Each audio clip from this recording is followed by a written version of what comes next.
Hello students, welcome to all of you.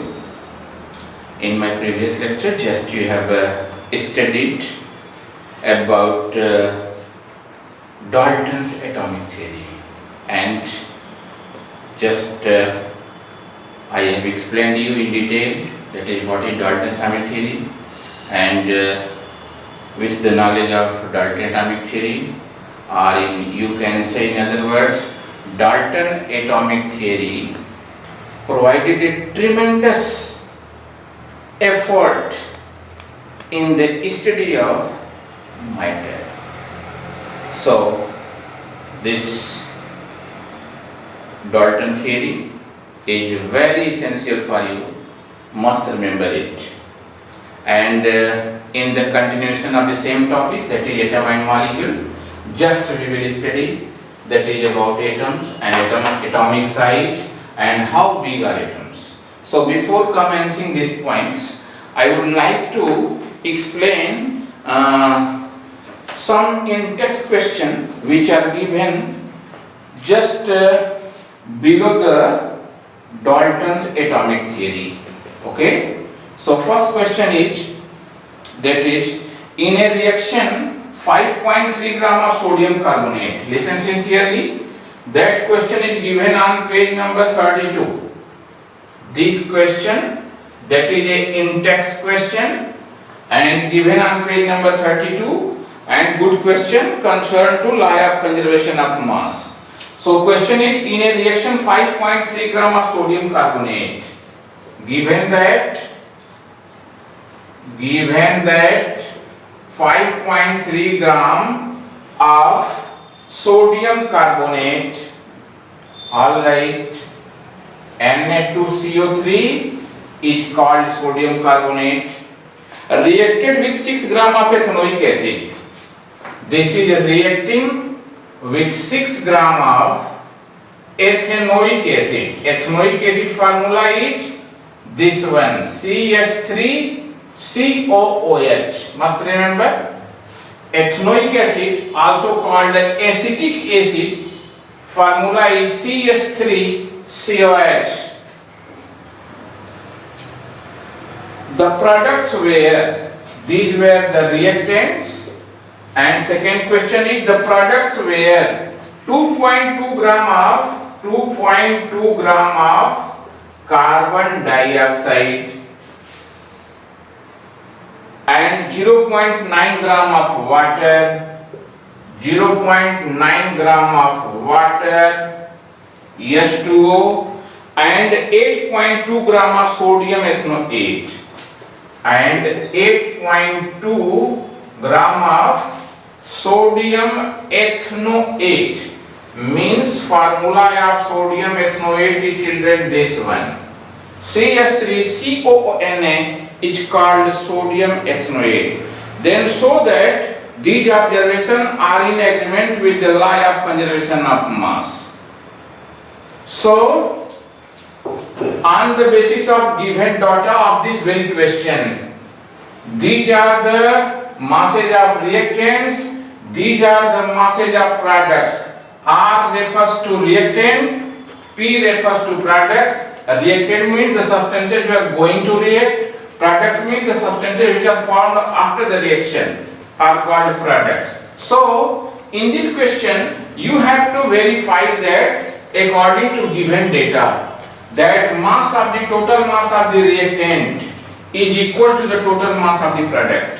If it is as such, then this equation will confirm the law of conservation of mass, because as according to definition or statement of law of conservation of mass, that there is no loss or gain in the mass of the substance during a reaction. Alright? So let's proceed.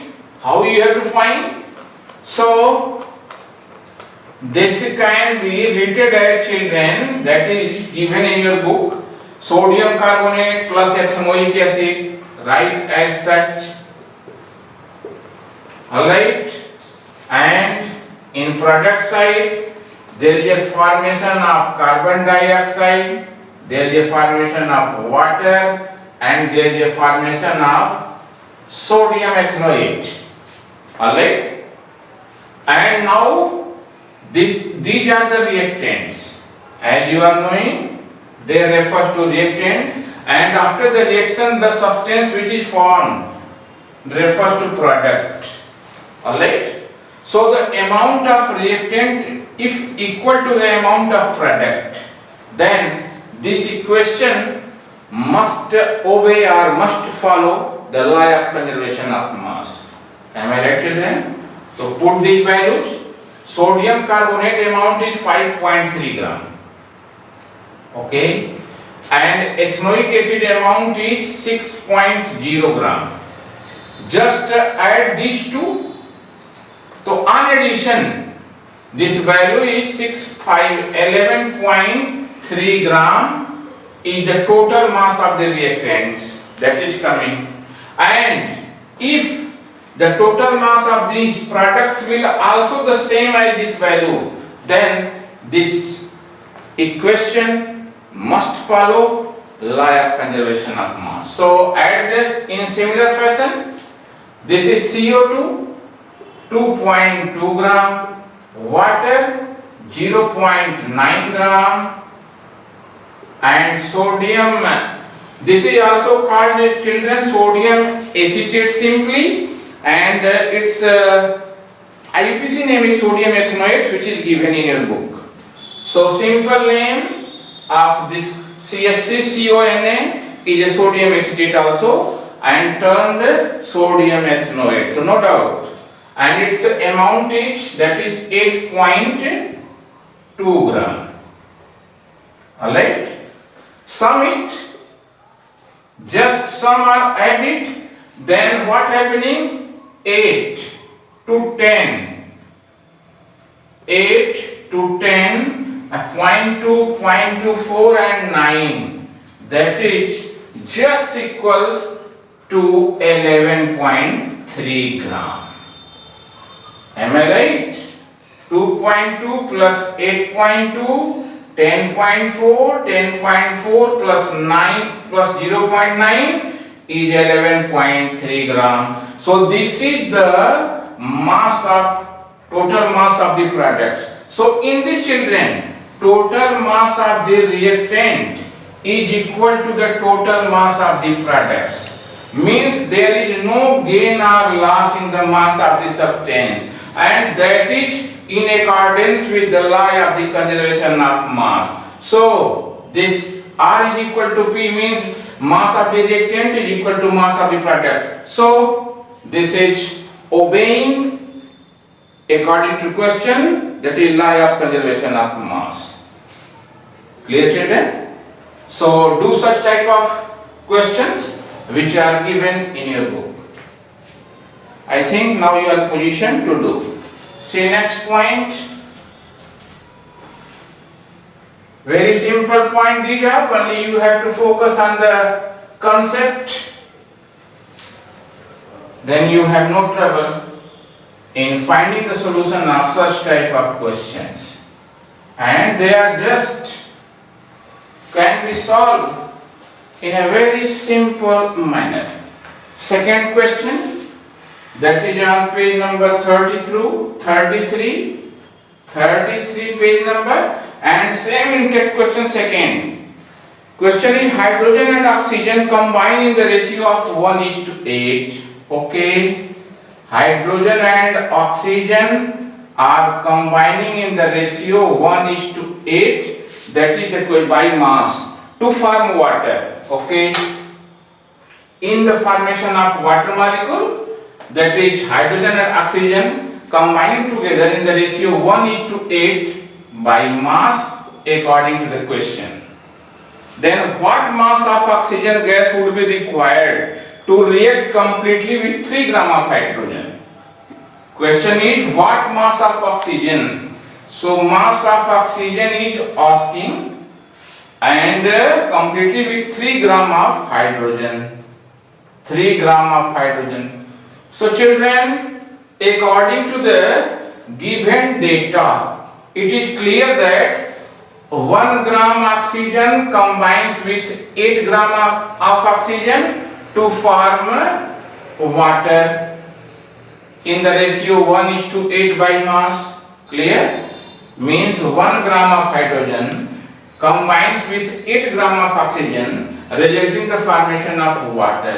So question is, if 3 gram of hydrogen, then what mass of oxygen will be required? So listen. So right here, since 1 gram of hydrogen requires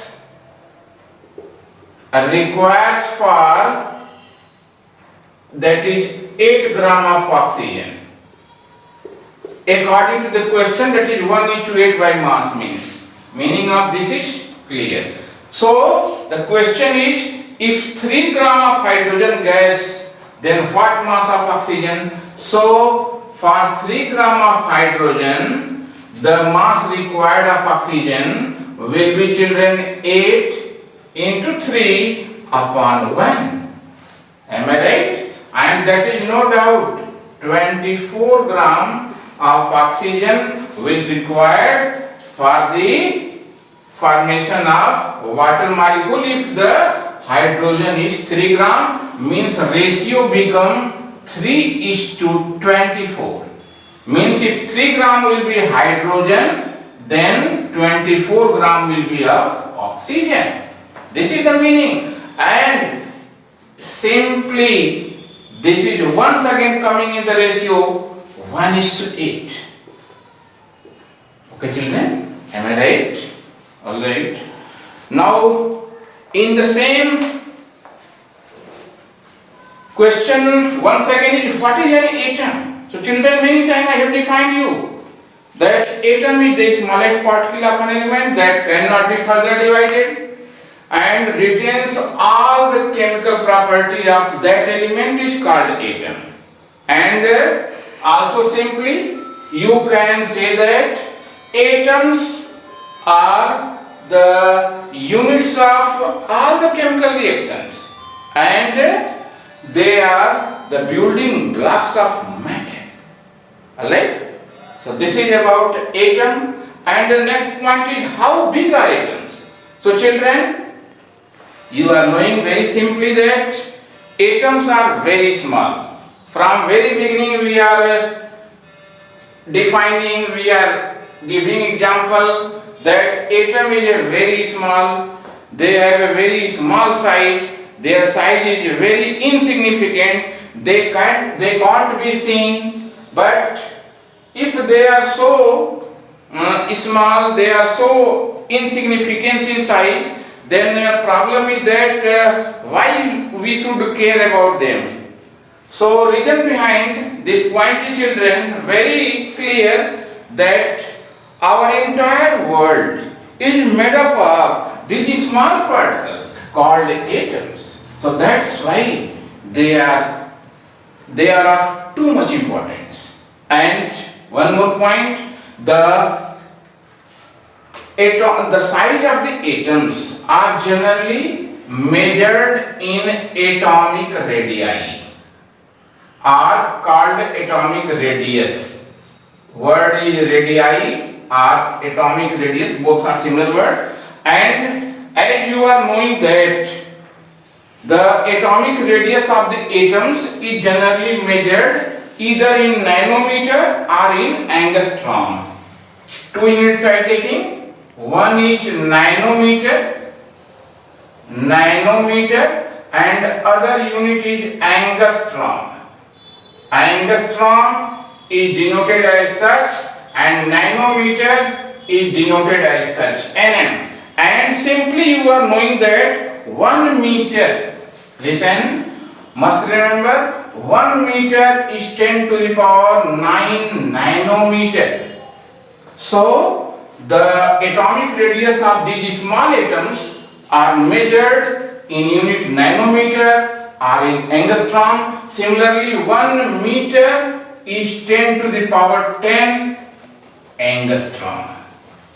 Alright, student? So must remember these units in which the size of the atoms are measured. First is either in nanometer, either in angstrom, or you can say 1 meter is 10 to the power 9 nanometer, or 1 meter is 10 to the power 10 angstrom, or in other words, you can say that 1 nanometer is 10 to the power minus 9 meter. Am I right, children? Similarly, 1 angstrom can be given as 1 angstrom is 10 to the power minus 10 meter. So must remember these two numerical values of nanometer and angstrom, and that are units for measuring the size of the atom. And now children, in next part of the chapter, I will discuss you in detail how the symbol of the elements are represented. So there are two basic points by which symbol of the elements are represented. First is Dalton's, according to Dalton's concept, and the other is a Berzelius concept. So that point I will discuss in next upcoming lecture. So remember them properly. Thank you very much. Have a good day. Stay safe.